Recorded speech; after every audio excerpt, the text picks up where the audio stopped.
increase as local tax and revenues continue to decline from their optimistic projections. There's always a lot of optimistic hope before a vote is cast on a bond. It is directly in the bond markets with school districts. One of the biggest ones in the country is Piper Jaffray out of Minneapolis, and that's not who's working with your district, but just to give you a flavor of the kind of forces that are going on in municipal bonds. The Attorney General of California, Brown, former governor, came out about a month ago with an opinion that these renegotiatings on 225 school districts in California, these renegotiatings of municipal bonds on school building facilities prospered to the school board administrators as a great deal, generated huge fees for Piper Jaffray, but it ended up raising property taxes across the board unconstitutionally and unlawfully. Attorney General Jerry Brown has now suggested that property taxpayers and stakeholders in school districts across California this occurred, they consider filing lawsuits against the school board, school administrators, and the municipal bond dealers. In some states, the bond dealers are giving direct cash to the yes committees. It got so bad in Missouri about 4 years ago, they passed a law in Missouri making it illegal. What the bond dealers do, and I'm talking about them giving money or in-kind contributions to the committees that were promoting the passing of the bond. They passed the law to outlaw that, and St. Louis bond dealers and several others just kept right on doing it. They keep on breaking the law because they have to push the debt out onto the middle class across the country. Now, let me take a brief sip of water, and then we're going to talk about local debt. We passed out a bunch of flyers on your chairs, and we basically rotated every other one. We kind of assumed you'd come with a spouse or a friend or something, so you don't all have the exact same ones, but someone next to you should have it if you don't have it.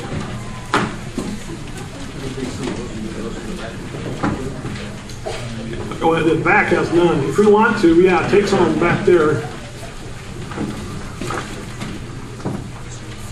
The first one I want to look at is Valley County, Nebraska banks chartered by the FDIC and the loan to core deposit ratios.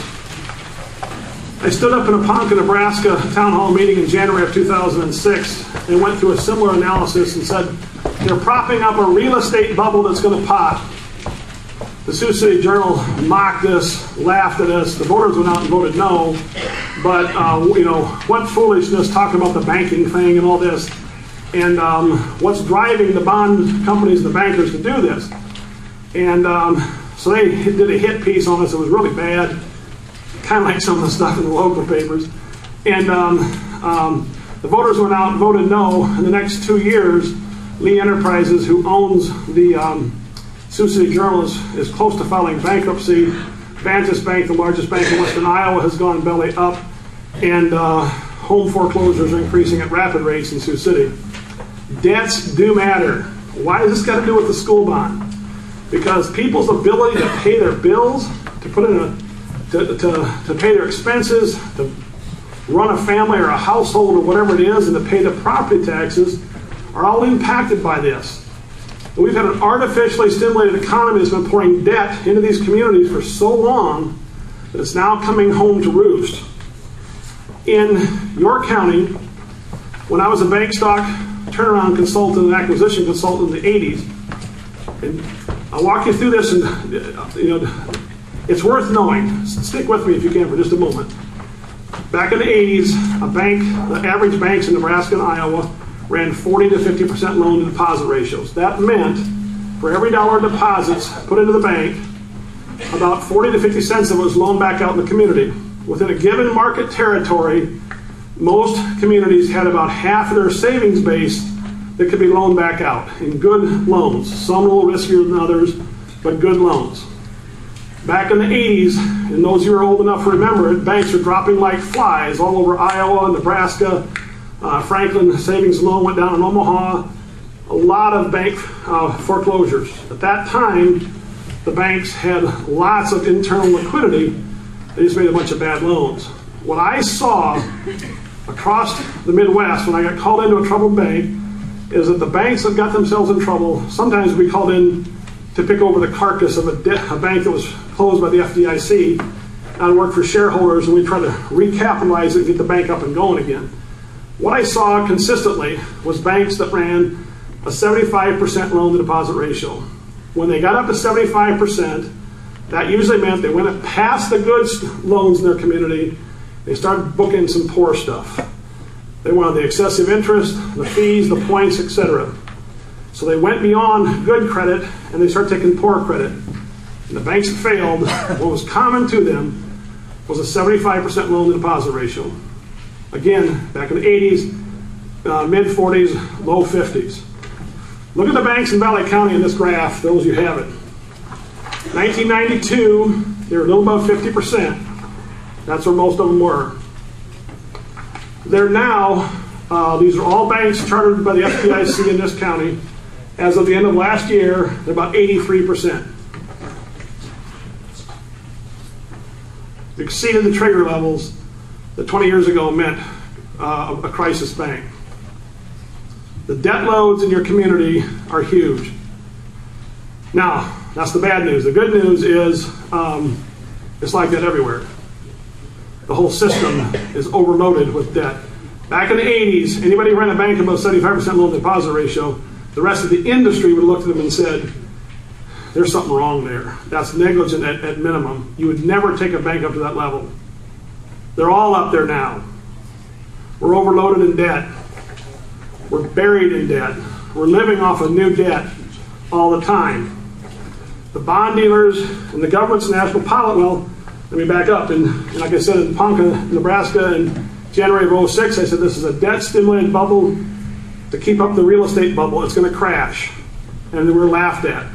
The real estate bubble has crashed. Right now, what they're trying to do to keep the whole system afloat is artificially stimulate it with government debt. And they're pushing every level of government to borrow and keep spending and try to keep an economy propped up. It's a false economy based on debt. And so building schools, building county courthouses, just find something to spend this money on and employ a few and keep this economy going. Folks, we're in a very, very precarious situation. These are my personal convictions. It may not necessarily be those of CARE 5 as a committee, but that's the context. That's where the pressure is coming from on bond dealers. It gets so rough. One retired Missouri school superintendent called me up out of the clear blue and said, I want you to know what we went through before I got out in Missouri. At the administrators' conventions, the bond dealers would be there, and they'd be passing out season tickets to the Rams, the St. Louis Rams professional football team. Video systems, furniture, whatever, would show up at their front door.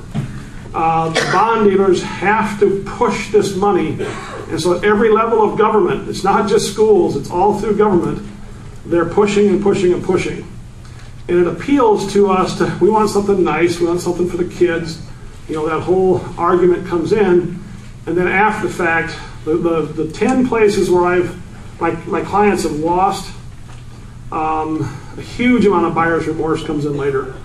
And almost every time, I think exclusively, every time financial crises hit the school district, teachers are laid off, budget problems, and now it's only going to get worse with state aid being cut and so forth. So what I challenged the CARE 5 committee at the very beginning was, what you're doing is a noble thing. It's not going to be popular amongst the movers and shakers in town, but heading into this economy, this debt-driven economy, those communities that can keep their public debts and taxes low and reasonable have a fighting chance of bringing new families in and surviving the economic storm that's coming. If those of you who have great-grandparents and grandparents who lived through the 30s, a lot of people in the last recession, depression, lost their homes and their farms because they couldn't pay the tax on that new schoolhouse built back then. So is this a doom and gloom scenario? Some would say it is. I think it's honest. And those who are peddling debt want to talk about being progressive and forward and future orientated. I think this position is more progressive and more future oriented if you can protect your community and do something reasonable